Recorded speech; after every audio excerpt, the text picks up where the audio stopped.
આજે મારે બે દુહાઓ ઉપર જે છે ને થોડી ઊંડાણપૂર્વક વાત કરવી છે. તો એ બે દુહાઓ ક્યાં ક્યાં છે?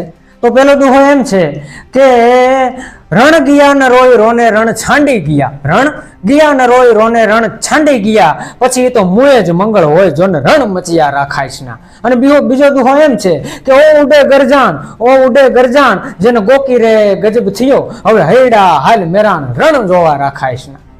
એટલે આ દુહાનો મતલબ એમ થાય કે પેલો દુહો છે કે રણ ગયામાં રોય રોને રણ છાંડી ગયા, એટલે કે યુદ્ધમાં ગયેલ વ્યક્તિમાંની પાછળ જે છે આ દેશમાં રોવાનું ના હોય. રોવાનું તો એની પાછળ હોય છે યુદ્ધનું મેદાન છોડીને ભાગી ગયો છે એને તો યુદ્ધમાં ગયેલ વ્યક્તિને તો મરે જ મંગળ હોય જ્યાં રણ મચિયા રાખાઈશ ના. એટલે રણ મચિયા રાખાઈશ ના શબ્દ ત્યાં પણ આવ્યો. અને બીજો શબ્દ ઓ ઉડે ગરજાન જેને ગોકી રે ગજબ થયો, પણ હૈડા હાલ મેરાન હવે રણ જોવા રાખાઈશ નું, એટલે રણ જોવા રાખાઈશ નું એ શબ્દ ત્યાં પણ આવ્યો. એટલે એ રાખાઈશ કોણ હતા કે જેનું રણ જોવા માટે એટલું બધું એમનું યુદ્ધ એટલું બધું પ્રચલિત હતું? તો એનો મારે થોડો પરિચય કરાવવો છે કે રાખાઈશ જે હતા એ કચ્છના રાજા લાખા ફુલાણીના ભાણેજ હતા.